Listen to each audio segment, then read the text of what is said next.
Hi everyone, welcome to my channel. तो आज मैं आपको पढ़ाने वाली हूँ क्लास 12 एचएससी बोर्ड का chapter number 1 of geology the dynamic earth. I just hope आपको ये समझ में आए। चलिए लेट अस स्टार्ट। मेरे जो वीडियोस होंगे वो बहुत ज़्यादा शॉर्ट होंगे सो दैट आपको ईजी जाए चीज़ें समझने के लिए एंड आपका जो सिलेबस है वो आप बहुत जल्दी कवर भी कर पाए। तो लेट अस स्टार्ट। सबसे पहले radius of earth. Radius of अर्थ है 6300 kilometre. So this is basically earth. तो यहाँ से सेंटर ऑफ से हम ऐसे एक लाइन खींचेंगे तो रेडियस बनता है, राइट। तो this is basically 6300 kilometres. Now the next point is, ये सारे एमसीक्यू के इसमें आ सकते हैं तो मैंने ऐसे पॉइंट वाइज बनाए हैं सो दैट आपको इजी हो समझने के लिए। चलिए let us start. Earth evolved as a planet from solar nebula, right. Solar nebula is basically a small, छोटा सा बॉल जैसा एक नेबुला, बॉल जैसे एक चीज जिसमें से अर्थ इवॉल्व हुई। एक छोटे सी चीज में से इतनी बड़ी बड़ी अर्थ बनी। कि कब बनी? 4.56 बिलियन ईयर्स अगो। कितने years ago? 4.56 billion years ago. तो आप कैलकुलेट कर सकते हैं कितने साल पहले हमारी अर्थ बनी है। तो ये एक इंपॉर्टेंट पॉइंट हो गया। Radius of earth 6300 kilometres and earth evolved as a planet 4.56 billion years ago. Next, temperature of universe. Temperature of universe is basically -270 degree Celsius. क्या है हमारी यूनिवर्स का टेम्परेचर? यूनिवर्स मतलब पता है ना आपको, जहाँ पे बहुत सारे प्लैनेट्स एंड ऑल रहते हैं। So that is basically universe which is -270 degree Celsius. And हमारे जो इंटीरियर ऑफ अर्थ है, राइट, ये अर्थ है, उसके अंदर का पूरा टेम्परेचर क्या है? Approximately on average more than 4000 degree Celsius. On average कितना है? More than 4000 degree Celsius. Temperature of core. Core क्या होता है, मैंटल क्या होता है, क्रस्ट क्या होता है, ये मैं सब एक्सप्लेन करने वाली हूँ आपको। अभी आपको सिर्फ ये याद कर लेना है बिकॉज एमसीक्यू में ऐसा आ सकता है ना। टेम्परेचर ऑफ कोर क्या है, इंटीरियर ऑफ अर्थ का एवरेज टेम्परेचर क्या है। तो temperature of core is basically 6000 degree Celsius. कितना है? 6000 डिग्री सेल्सियस। नाउ आपकी जो जियोलॉजी की चैप्टर नंबर 1 का एक्सरसाइज नंबर एक फर्स्ट क्वेश्चन है एमसीक्यू का, वहां पे पूछा है यूनिवर्स का टेम्परेचर और इंटीरियर के टेम्परेचर में क्या डिफरेंस है, कितने डिग्रीज का डिफरेंस है। तो डिफरेंस इज 6000 डिग्री सेल्सियस। कितने का डिफरेंस है? 6000 डिग्री सेल्सियस का है। तो मैंने यहाँ लिखा है ना ये क्वेश्चन एक्सरसाइज, तो आप ये समझ सकते हो। चलिए आते हैं नेक्स्ट पॉइंट पे। हमारे नेक्स्ट पॉइंट है एवरेज सरफेस टेम्परेचर ऑफ अर्थ। ये सी, दिस इज अर्थ मान के चलो। तो इसका ये ऊपर का एवरेज सरफेस जहाँ पे हम रह रहे हैं, राइट, वहाँ का टेम्परेचर क्या है? दैट इज 14 डिग्री सेल्सियस से 15 डिग्री सेल्सियस। सी, ये वैरी करता है, ये क्लाइमेट पे डिपेंड करता है, एटमॉस्फेयर पे डिपेंड करता है, बहुत सारी चीज़ों पे। बस ये एवरेज लिखा है यहाँ पे। अब टेम्परेचर ऑफ कोर तो हमने देखा ही 6000 डिग्री सेल्सियस। ये वाला पॉइंट और ये वाला पॉइंट जो है ये दोनों सेम पॉइंट्स है। नाउ एवरेज सरफेस टेम्परेचर क्या क्या है? 14 डिग्री से 15 डिग्री सेल्सियस। अब सरफेस का टेम्परेचर 14 डिग्रीज है और इनर का कोर का टेम्परेचर 6000 डिग्री है। 6000 डिग्री है, राइट। इसकी वजह से क्या क्रिएट हो रहा है? टेम्परेचर ग्रेडियंट क्रिएट हो रहा है। टेम्परेचर ग्रेडियंट मतलब टेम्परेचर डिफरेंस क्रिएट हो रहा है। तो ये एक मार्क्स के लिए पॉइंट आ सकता है कि what creates a temperature gradient. क्या क्रिएट कर रहा है temperature gradient? Why is it created? तो temperature gradient is basically due to average surface temperature of earth and a difference between average surface temperature of earth and the temperature of core। ठीक है, ये एक important point है। चलिए next पे जाते हैं। Heat loss occurs by.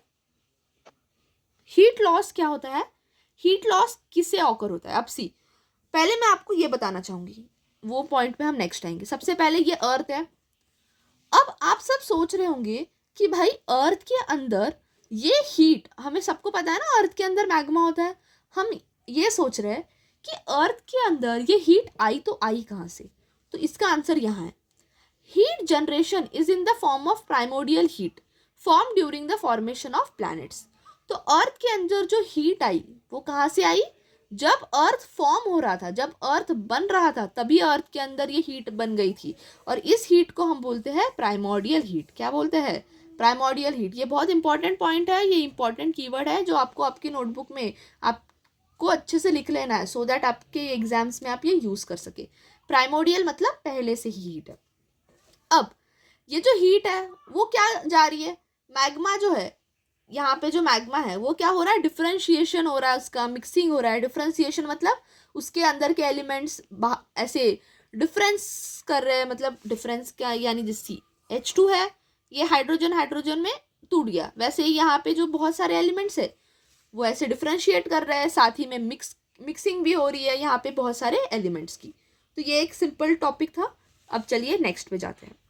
अब हम ये देखते हैं, तो अब जो अंदर हीट है, अब वो हीट किस तरीके से लॉस भी हो रही होगी, है ना। तो वो 3 प्रोसेस है उसके।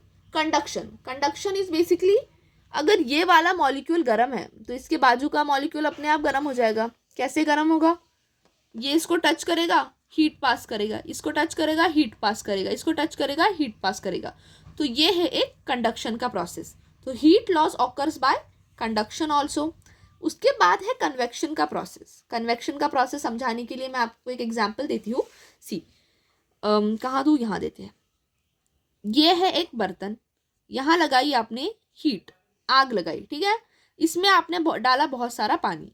अब जो नीचे का पानी है वो क्या हो गया, गर्म हो गया, बट ऊपर का पानी तो ठंडा ही है ना अभी भी। तो नीचे का पानी गर्म हो गया, इसलिए वो ऊपर उठ जाता है, और ये ठंडा पानी हैवी डेंसिटी होती है तो ये नीचे आ जाता है। ठीक ऐसे ही प्रोसेस चलते रहता है, जिससे क्या हो जाता है, हमारा ये पूरा पानी गर्म हो जाता है ना गर्म। तो ये पानी हमारा गर्म हो जाता है। तो this is basically the process of convection. तो ऐसे ऊपर जाना नीचे आना, ये है कन्वेक्शन। अब एडवेक्शन। एडवेक्शन बहुत सिंपल है, इसमें सिर्फ और सिर्फ आपको ऊपर ही जाना है। जब भी कोई चीज ऐसी ऊपर जा रही है, फॉर एग्जाम्पल आपने कपड़े सुखाए, कपड़ों में से पानी नीचे गया कि ऊपर, इवेपोरेट होकर ऊपर चला गया, right. So that is the process of advection. तो कन्वेक्शन एंड एडवेक्शन ये कैसे प्रोसेसेस है? ये दोनों भी फिजिकल प्रोसेस है। फिजिकल प्रोसेस क्यों? क्योंकि ये प्रोसेसेस के रिजल्ट्स हमें दिखाई देते हैं। लेट अस सी, कहाँ दिखाई देते हैं? सी, कन्वेक्शन है, राइट। कन्वेक्शन क्या करता है, हमें हेल्प करता है in moving the tectonic plates. Tectonic plate है ना, सी ये हमारा पूरा अर्थ है, मान के चलो ये अर्थ है। तो ये जो अर्थ है ना, ये मैंने ऐसे फ्लैट बनाया, ठीक है, अर्थ तो ऐसा ही है, बट इसको मैंने ऐसे मैप की तरह बिछा दिया। अब ये यहाँ पे बहुत सारी ऐसी प्लेट्स है, अर्थ जो है वो हमारी बहुत सारी प्लेट से बनी है। अब there are major plates, 7 major plates है, बाकी बहुत सारी माइनर प्लेट है। तो ये जो प्लेट्स है ये मूव कैसे करती है? ये प्लेट मूव करी तो क्या होता है पता है? ये प्लेट्स अगर मूव करेगी तो अर्थक्वेक्स आएंगे, वोल्केनोज होंगे, ये सारी चीज़ें होंगी। तो ये प्लेट्स अगर मूव करेगी, तो ये प्लेट्स मूव क्यों करती है? ये प्लेट्स मूव करती है because of the process of convection. Now advection. Advection is basically, advection हमें क्या हेल्प करता है? एडवेक्शन हमें हेल्प करता है in the formation of ocean flows and lava eruption. Lava eruption का एग्जांपल इजीली समझ में आएगा। ये माउंटेन है, इसमें से लावा ऊपर ही ऐसे ऊपर के डायरेक्शन में आता है ना, नीचे के डायरेक्शन में तो नहीं आता है। So this is basically advection. Now ये जो पॉइंट है ये बहुत इंपॉर्टेंट पॉइंट है, क्योंकि इसके ऊपर एक क्वेश्चन आ सकता है 1 मार्क के लिए कि व्हाई, यहाँ पे क्वेश्चन लिख रही हूँ, why earth size is increasing, not increasing but increase कह सकते हैं, इंक्रीज तो नहीं हो गया बट इंक्रीज कह सकते हैं। The overall size of planet is increased. Earth एक नेबुला था, नेबुला से इतना बड़ा प्लैनेट कैसे बन गया भाई? कैसे बना? बिकॉज उसने अपने अंदर बहुत सारा मास ऐड किया। अब वो मास कहां से उसने ऐड किया? जब वो सन के अराउंड ऐसे घूम रहा था, when it was moving around the sun like this, then there was, तो अर्थ का साइज क्यों बढ़ा? बिकॉज अर्थ ऐसे रोटेट कर रहा था प्लैनेट सन के अराउंड, एंड यहाँ पे बहुत सारी चीजें थी, फॉर एग्जांपल एस्ट्रॉइड्स थे and lot of Rocky material. तो अर्थ ने क्या कर लिया? ये सारा मटेरियल अपने अंदर एक्यूमुलेट कर लिया एंड फिर अपनी ऑर्बिट को क्लियर कर लिया, जिससे अर्थ का जो साइज है, मास है, वो क्या हो गया? बढ़ गया। आई जस्ट होप आपको ये फर्स्ट पेज समझ में आया हो। इसके बाद का जो टॉपिक होगा जो मैं पढ़ाऊंगी वो मैं नेक्स्ट टॉपिक में आपको एक्सप्लेन करूंगी, नेक्स्ट वीडियो में एक्सप्लेन करूंगी। Thank you so much for watching this video, and please आप मुझे सजेशंस भी देना कि आपको मेरा पढ़ाना समझ में आ रहा है कि नहीं आ रहा है। Thank you so much.